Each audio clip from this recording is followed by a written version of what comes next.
Linares por la Universidad de Oviedo y ahora es postdoc en el grupo de dieta, microbiota y salud. Y bueno, nos va a contar un poco los resultados de su tesis doctoral, ¿no? Sí. Bueno, muchas gracias también por preparar los seminarios. Me hace especial ilusión presentar aquí los resultados porque, bueno, mi primera beca predoctoral fue del ISPA. Así que, bueno, estos resultados también son en parte gracias a eso. El título del seminario es Dieta, microbiota y salud, estrategias dietéticas para minimizar el impacto de la ingesta de potenciales carcinógenos. Y en primer lugar, tenemos que hablar de dietas, de estrategias dietéticas y de patrones de alimentación. La dieta mediterránea es el patrón alimenticio que tiene más evidencia por su potencial protector frente a la salud. Por ejemplo, se ha asociado con una reducción del riesgo de mortalidad por todas las causas del 13-15%. Y está principalmente compuesto por la ingesta de frutas, verduras, cereales mínimamente refinados, carnes y pescados en cantidades reducidas, aceite de oliva como principal fuente de grasa culinaria. Sin embargo, a pesar de este factor y esta protección frente a la salud y la evidencia que lo respalda, en las últimas décadas se ha observado una pérdida del patrón de dieta mediterránea hacia una dieta occidentalizada. Y este cambio ha sido especialmente acusado en individuos que se encuentran en riesgo de inseguridad alimentaria, que debido al incremento en el precio de productos frescos, como frutas, verduras o pescados, no tienen acceso al consumo de productos frescos y en su lugar optan por un mayor consumo de ultraprocesados, carnes rojas y carnes procesadas. El consumo de cada uno de estos tres alimentos, carnes rojas, procesadas y ultraprocesados, se ha asociado con un mayor riesgo de desarrollar inflamación a nivel intestinal. Y, por ejemplo, en el caso de las carnes rojas y procesadas, el consumo de 50 y 25 gramos al día de estos alimentos se ha asociado con un mayor riesgo de desarrollar cáncer colorectal. En concreto, un incremento del riesgo entre el 8 y el 6%, según estudios epidemiológicos grandes como el de la carga global de enfermedades. Entre los diferentes mecanismos que pueden explicar esta asociación se encuentra la formación de compuestos con potencial carcinógeno, que son xenobióticos. Son compuestos extraños al alimento que, como digo, se forman con el cocinado y procesado de los alimentos. Por ejemplo, aminas heterocíclicas y los hidrocarburos aromáticos policíclicos se forman en alimentos ricos en proteínas, como las carnes y los pescados. Los nitratos y nitritos se usan en la industria alimentaria como aditivos, y la exposición de estos alimentos con estos aditivos a altas temperaturas, por ejemplo en el procesado, da lugar a la formación de compuestos nitrosos como las nitrosaminas. En el caso de la acrilamida, a lo mejor es mucho más sonado, pero este compuesto se forma en alimentos ricos en carbohidratos, tradicionalmente pues la patata o el pan.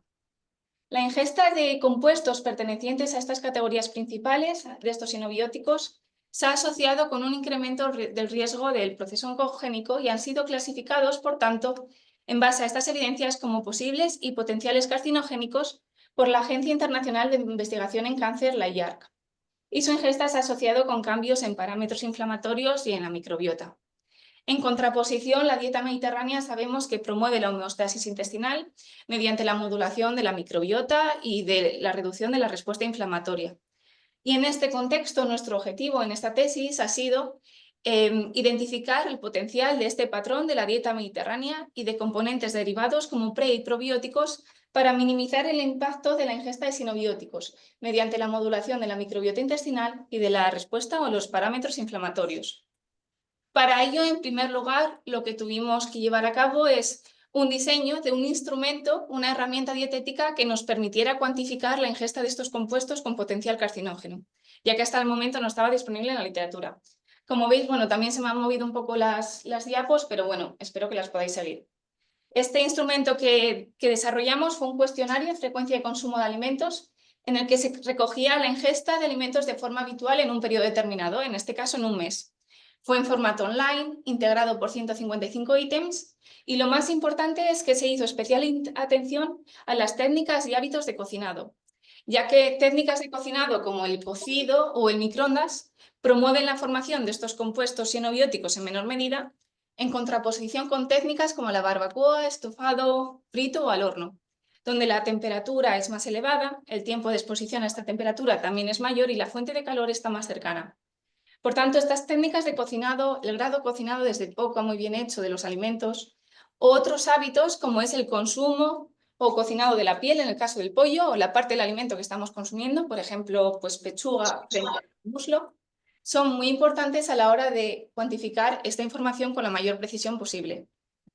Para facilitar la complementación de esta información, pues se incluyeron imágenes como las que vemos aquí, donde el mismo alimento era expuesto a diferentes temperaturas de cocinado, de forma que la persona podía referirlo de forma más sencilla.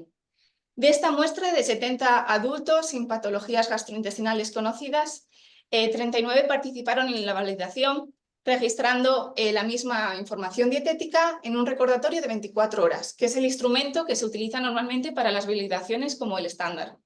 Se recogieron 3 recordatorios de 24 horas para asegurar variabilidad, 2 de semana y 1 de fin de semana, haciendo especial atención de nuevo a las técnicas, hábitos de cocinado y utilizando las imágenes desarrolladas. Tras la validación del método, vimos que al comparar los resultados obtenidos por cada uno de los 2 métodos, el grado de precisión era suficiente y era elevado para el caso de la cuantificación de aminas heterocíclicas y nitrosaminas. Los niveles de ingesta observados en esta población, en principio sin patologías gastrointestinales conocidas, se encontraban en el rango del descrito por otros autores que utilizaban bases europeas y americanas, lo cual por primera vez nos aportaba un instrumento que permitiera armonizar la ingesta entre diferentes estudios.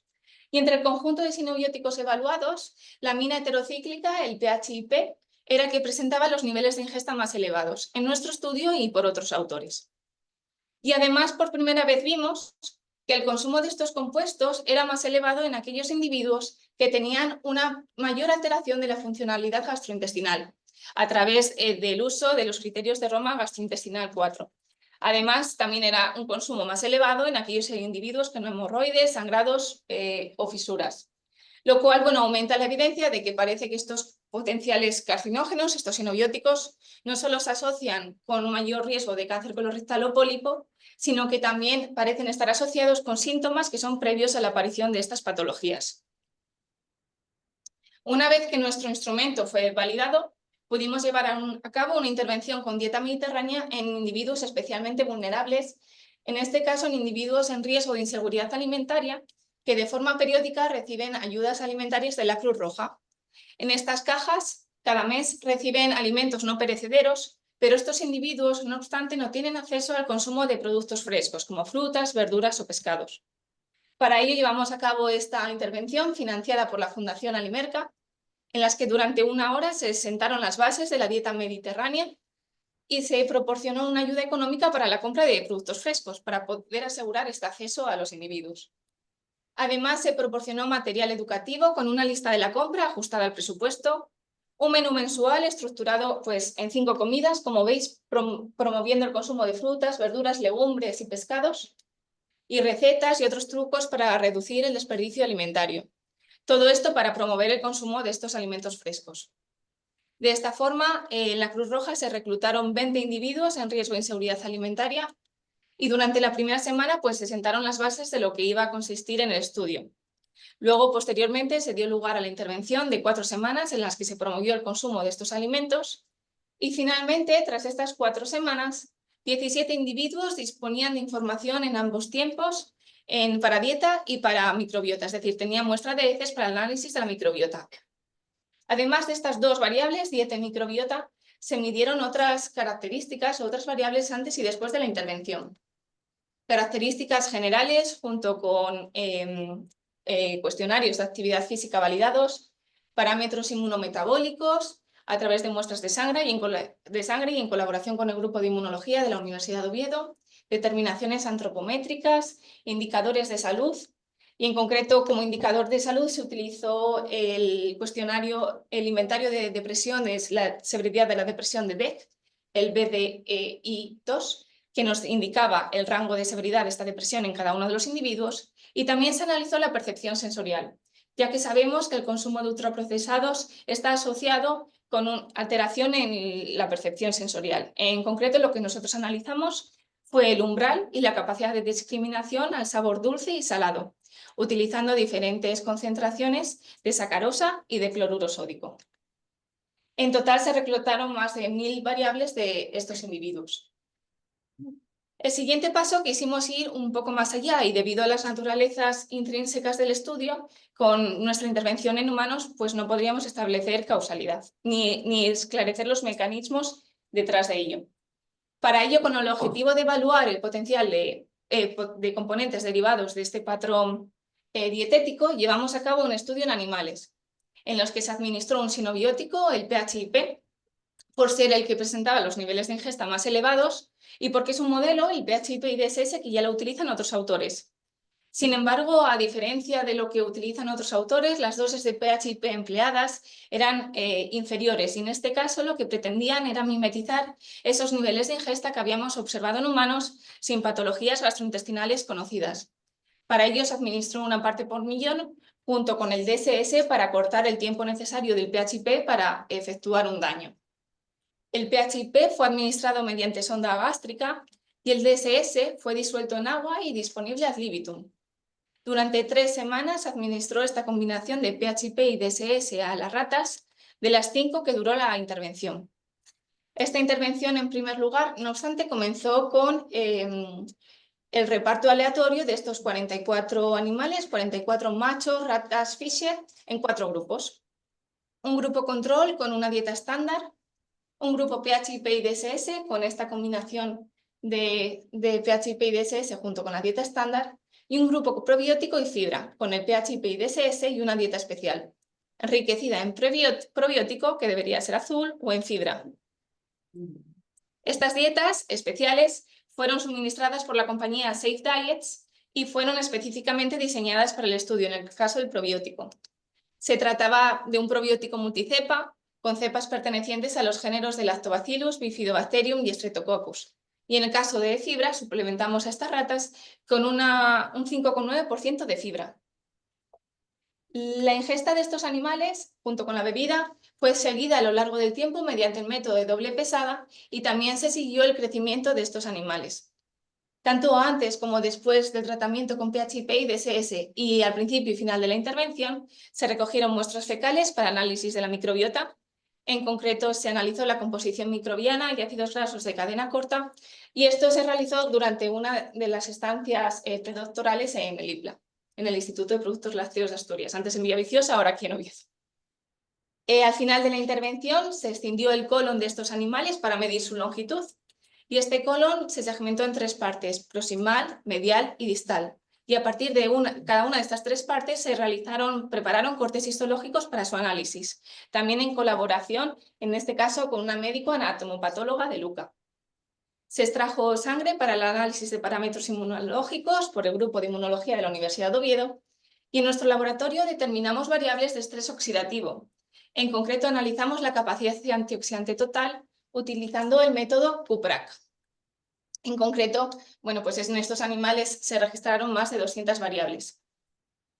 Y en cuanto a los resultados obtenidos, pues en primer lugar comprobamos que esta muestra de individuos que se encontraba en riesgo de inseguridad alimentaria, efectivamente a nivel basal, antes de la intervención, presentaba una ingesta de frutas, verduras, legumbres y pescados por debajo de las recomendaciones, de acuerdo con la Organización Mundial de la Salud. Además, la ingesta de componentes derivados de esta dieta se asociaba de forma significativa con las abundancias relativas a nivel familiar de algunos grupos taxonómicos. En concreto, vemos que los sinobióticos en rojo se asociaban con Streptococcaceae y Ehrlichiaceae, las cuales, por ejemplo, se han visto incrementadas en las heces de individuos con pólipos o cáncer colorectal. Y asimismo, estos sinobióticos se mostraban significativamente asociados con los niveles circulantes de mediadores inflamatorios en plasma, por ejemplo, de forma directa con TNF-alfa y de forma inversa con algunas adiponicinas. En cuanto al efecto de la intervención de 4 semanas, hemos visto que la dieta mediterránea efectivamente fue capaz de producir cambios en el patrón de ingesta. Incrementó la ingesta de verduras en un 75% y redujo la ingesta de carnes procesadas. En consecuencia, también se produjeron cambios en componentes como son los polifenoles, que aumentó su ingesta, en concreto los lignanos, y disminuyó la ingesta de sinobióticos, mostrando por primera vez el potencial de la dieta mediterránea para reducir la ingesta de estos compuestos, en concreto aminas heterocíclicas, hidrocarburos aromáticos policíclicos como dibenzoantraceno, nitrosaminas y acrilamida. También en paralelo se produjeron cambios durante estas 4 semanas, o tras las 4 semanas, en la composición microbiana, produciendo cambios similares a los observados en algunas intervenciones con dietas ricas en fibra y bajas en grasa, por ejemplo, disminuyendo actinomicetota y algunas familias pertenecientes. Se produjeron cambios en el perfil inflamatorio, reduciendo los niveles circulantes de IL-2, 6 y 12 e incrementando IL-10 y adiponectina, lo cual concuerda también con algunos resultados obtenidos en revisiones sistemáticas de dietas mediterráneas de al menos 12 semanas, donde se observó una menor concentración de IL-6 y una mayor de adiponectina, incluso ante la ausencia de cambios en los niveles circulantes de glucosa, colesterol en ayunas y cambios en variables antropométricas, lo cual ha sido nuestro caso. Asimismo, se produjo la mejora de otros indicadores de salud. En concreto, se redujo esta severidad de los síntomas depresivos y se mejoró la percepción sensorial, incrementando en este caso la discriminación al sabor dulce. En cuanto a los resultados obtenidos en el caso de los animales, en primer lugar quisimos comprobar si esta dosis de PHP baja, en comparación con la de otros autores, era suficiente para causar un daño. Y vimos que efectivamente, aunque no producía criptas aberrantes, este no era nuestro objetivo. Nosotros queríamos producir un daño sobre la mucosa. Y vimos que efectivamente producía inflamación difusa y localizada, erosión y pérdida de criptas. En paralelo con cambios en la composición microbiana, mediante el aumento de Clostridia, UCG 014 y Monoglobus, por ejemplo, o los niveles más reducidos de algunos ácidos grasos de cadena corta, como valérico y ramificados, como isobutírico y isovalérico. Una menor producción de ácidos grasos se ha encontrado también asociada con un incremento de la severidad del daño, lo cual podría concordar con estos resultados. Asimismo, el estrés oxidativo en estos animales con PHIP y DSS era más elevado, ya que se observó una menor capacidad antioxidante. En cuanto al efecto de esta fibra y del probiótico para reducir el daño derivado de la ingesta de PHIP, hemos visto que en comparación con el grupo PHIP y DSS, la fibra fue capaz de reducir la inflamación difusa y la pérdida de criptas. Y también contrarrestó algunos de los cambios observados en el grupo con PHIP y DSS, disminuyendo los niveles elevados de Clostridia UCG 014, Monoglobus e incrementando aliestipes. En paralelo se produjeron cambios en los niveles circulantes de parámetros inflamatorios como IL-17F, la cual se encontraba no significativamente alterada en este grupo y por tanto resulta interesante porque parece indicar esta tendencia y además se ha asociado con un retraso del crecimiento tumoral, niveles elevados por algunos autores. En el caso del probiótico, este probiótico multicepa utilizado tiene evidencia de su capacidad para reducir la inflamación a nivel intestinal, pero es la primera vez que se evalúa su potencial para reducir el efecto de la ingesta de sinobióticos, en concreto del PHIP. Hemos visto que el probiótico, aunque no producía una mejora en las alteraciones histológicas, sí que aumentó la longitud del colon. Y esto es similar a lo descrito por otros autores, en los que se observó una mayor longitud del colon en paralelo con menor inflamación y también con mejoras en la mucosa, pero en este caso los autores administraban el probiótico por sonda gástrica, en lugar de estar disuelto en la comida en formato pellet, como era nuestro caso. También, no obstante, produjo cambios similares a los mostrados por la fibra, contrarrestando el incremento de Clostridia UCG 014 observado tras la ingesta de PHIP y también restauró los niveles del ácido valérico. En este caso se produjo una disminución de IL-22, lo cual concuerda con los resultados obtenidos en estudios en humanos que consumían cepas pertenecientes a los mismos géneros de este probiótico. En conjunto, bueno, pues con estos resultados parece que podemos concluir que la intervención educacional y dietética basada en los parámetros de la dieta mediterránea fue efectiva para la modulación de la composición microbiana fecal, así como la mejora de marcadores de inflamación, contribuyendo a la comprensión del binomio dieta-microbiota en individuos en riesgo de inseguridad alimentaria. Y la suplementación con fibra dietética, en mayor medida que el probiótico, parece identificarse como una estrategia de interés para contrarrestar los efectos perjudiciales de la ingesta de PHIP y DSS. Estos son los resultados que os puedo mostrar hasta ahora y simplemente decir que, bueno, a nivel molecular también quisimos ir un paso más allá y todavía nos encontramos analizando los resultados de la estancia que lleva a cabo en Inglaterra, en la Universidad de Newcastle, con cultivos in vitro y mirando el metabolismo de PHIP por alguna de las cepas probióticas que hemos utilizado. Entonces, bueno, ahora mismo no puedo presentaros mucho más. Pero bueno, muchas gracias por su atención.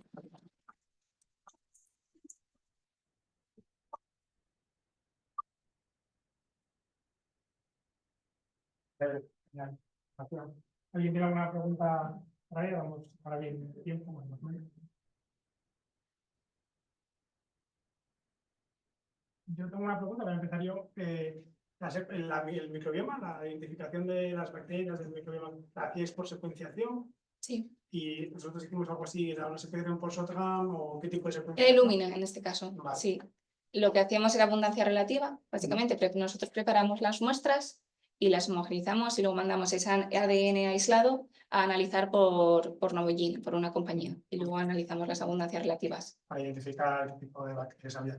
Y una pregunta así, ¿cómo de concordante es el microbioma de una rata a un humano? ¿Se parecen? O sea, ¿el microbioma de los humanos también lo habéis analizado? Analizamos los cambios en la microbiota y algunas de las familias sí que presentaban resultados. Obviamente no son idénticos, pero al final siempre se puede extrapolar resultados entre animales, entre sí, y luego ver un poco lo de humanos. Pero bueno, yo no me metería nada que se meta. Las diferencias entre humanos, no te digamos la distribución, distintas especies. A nivel de filo es más similar, luego a nivel, cada vez que vas bajando más en los grupos taxonómicos, pues va bajando la familia en sí, pero al final por la redundancia de la microbiota y que cada familia pues realiza unas actividades que puede estar realizando otra familia perfectamente, pues ahí varía más. Cuanto más bajo es el taxón, pues más varía.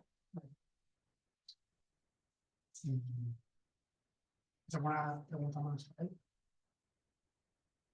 Si no, bueno, podemos concluir, podemos seguir hablando fuera. ¿Vale? Muchas gracias. Gracias a Aida y a Miguel por la presentación.